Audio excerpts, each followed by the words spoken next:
This is boxing at its finest. Hard right hand by Cotto. Margarito's done some damage. Two of the best in the business, in the prime of their careers. A flurry of punches. This is brilliant stuff. Facing off in a high-risk, high-reward showdown. Each fights for personal glory, while defending the honor of their boxing-crazed homelands. Mexico, Puerto Rico. And in the most violent of sports, both have proven among the game's most ferocious practitioners. Miguel Cotto doesn't just beat you, he beats you up. Antonio Margarito comes to hurt you. One is among the sport's leading lights.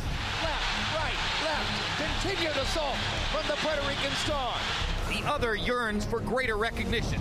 Margarito wanted to make a statement. How's this for a statement? Tonight they meet in a hotly anticipated matchup that screams high-action drama. Moments from now, it's Miguel Cotto versus Antonio Margarito, with welterweight supremacy on the line. So it's time for our main event. Champion Miguel Cotto against challenger Antonio Margarito. 12 rounds of boxing for the welterweight championship of the world. Cotto versus Margarito is being brought to you by MGM Grand, the city of entertainment in Las Vegas. Rums of Puerto Rico, the rum capital of the world. Tecate Beer, cerveza with an attitude. Reebok, your move. Brought to you by Universal Pictures, Death Race the movie, in theaters August 22. And by HBO Pay-Per-View, the best in pay-per-view entertainment, brought to you by HBO. As a welterweight, Miguel Cotto has climbed to another level in the boxing world in the past year. Since defeating Shane Mosley, Cotto's excellence is now unquestioned, and the announced retirement of Floyd Mayweather has elevated Cotto's command of the spotlight. Meanwhile, Antonio Margarito has long hungered for this chance at a huge fight, a fight which eluded him in the Mayweather era. After losing to Paul Williams, it seemed all to have evaporated for Antonio, but now he has risen from that disappointment to again become a legitimate threat to the top fighters in the sport. Tonight, can Antonio Margarito finally make it over the top? Hello again, I'm Jim Lampley. We're live at ringside in Las Vegas, and just think for a moment about everything which has taken place in the sports world so far in 2008. In the Super Bowl, the New York Giants upset the Patriots' run at a historic unbeaten season. In the NCAA championship game, Kansas falls behind, seemingly impossibly with 2 minutes to go, and comes back to reel in Memphis to win the national championship. Big Brown wins the Kentucky Derby in the Preakness, overwhelmingly favored at the Belmont, loses the Triple Crown. Tiger Woods wins a playoff and a sudden death at the U.S. Open on a leg which ultimately requires surgery. Rafael Nadal, the return of the Boston Celtics to the NBA throne is marked by their defeat of the Lakers in the NBA Final Series. Rafael Nadal wins over Roger Federer at Wimbledon in a match called by John McEnroe the greatest tennis match ever played. Michael Phelps and Dara Torres score impossibly historic accomplishments at the United States swim trials to set themselves up for similar drama in Beijing. And now tonight comes boxing's best chance to put on the board an event of epic, memorable quality to match those things which have already taken place in such a dramatic year of 2008.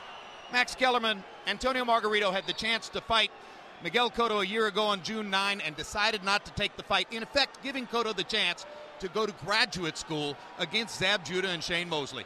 Is that a decision that Margarito might at some point regret tonight? We'll find out in a few minutes. It did certainly give us all the chance to see that Miguel Cotto is not just a seek and destroy fighter, but a really well-rounded craftsman in the ring. He's a multi-dimensional fighter, and maybe that's why the odds for this fight, in fact, seem a bit wide in Cotto's favor. In the interim, Margarito lost to Paul Williams, but in that loss learned a valuable lesson, that he can't, as many pressure fighters have throughout history, he can't start slowly and give away early rounds. That lesson he seemed to learn when he fought and blew out Golden Johnson in one round after losing to Paul Williams. Because of that lesson that Margarito seems to have learned, we're promised here tonight not only an epic fight, but the potential for a Hagler-Hearns kind of opening round. And Jim, that would be something that would certainly put boxing on the board, and it's an impressive board this year. Well, indeed, a lot of people do expect that Margarito will try to apply maximum pressure from the beginning of the fight because, after all, he is the longer, bigger, perhaps stronger fighter. But Emanuel Steward, Miguel Cotto earned his great reputation in the sport at first by hammering away to the body of lesser fighters and chopping them down to the ribcage. Then last year, he elevated himself to another level by skillfully outboxing two master boxers. So which of the two Miguel Cottos shows up tonight? I think we're going to see both of them. Speaking of Miguel, when I spoke to him earlier, he said he's confident that even though he's shorter in stature, he can outbox Margarito because Margarito is not that fast, not that coordinated. And Margarito fights in a semi-crouch, so he really doesn't utilize his height, so to say, like guys like Lennox Lewis and Sumtok. So he feels that he can outbox him. But nevertheless, I think that somewhere along the way, he's not going to be able to outbox him because Margarito's too strong, and he puts a lot of pressure, takes a good punch, and a fight is going to break out somewhere. And Miguel is going to have to fight. He's not going to be able to outbox him all the way. And also, the mindset of the two guys. Both guys have been really world champions since 2004 for the most part in some weight division, maybe outside of 9 months for Margarito, so they think like champions. They have their own big following, so they're gang leaders. So they have the mentality of warriors. In addition to being good fighters and tough guys, they have a reputation to uphold among their own people. So it's going to be a good fight. Indeed, if you followed the newspaper and internet flood of print leading up to the fight, you know that some of the mindset that Emanuel refers to is influenced by the fact that this is the latest in a long line of historic confrontations in boxing between a fighter from Puerto Rico and a fighter from Mexico. And with an eye toward those cultural roots, let's go now to the pageantry that begins in the ring with our ring announcer, Michael Buffer. Ladies and gentlemen, at this time, to honor the nationalities of challenger and champion and the home venue, please rise for 3 national anthems. First, the national anthem of Mexico, performed by Rocky.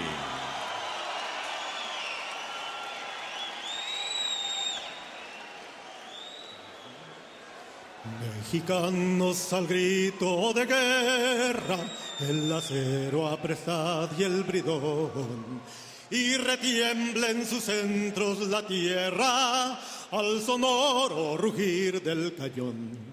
Y retiembla en sus centros la tierra al sonoro rugir del cañón. Ciño patria, tus sienes de oliva, de la paz el arcángel divino, que en el cielo tu eterno destino nos convoca a lidiar con valor. Para ti las guirnaldas de oliva, un recuerdo para ellos de gloria, un laurel para ti de victoria, un sepulcro para ellos de honor, un sepulcro para ellos de honor. Mexicanos al grito de guerra, el acero apresad y el bridón. Y retiembla en sus centros la tierra al sonoro rugir del cañón. Y retiembla en sus centros la tierra al sonoro rugir del cañón. ¡Viva México, señores!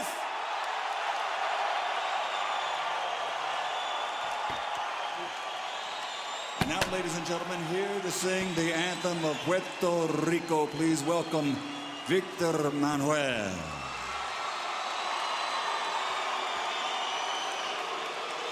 La tierra de Borinquen, donde he nacido yo, es un jardín florido de mágico primor, un cielo siempre nítido le sirve de dosel y dan arrullos plácidos las olas a sus pies cuando a sus playas llegó Colón, exclamó lleno de admiración: esta es la linda tierra que busco yo. Es Borinquen la hija del mar y el sol, del mar y el sol, del mar y el sol, del mar y el sol, del mar y el sol.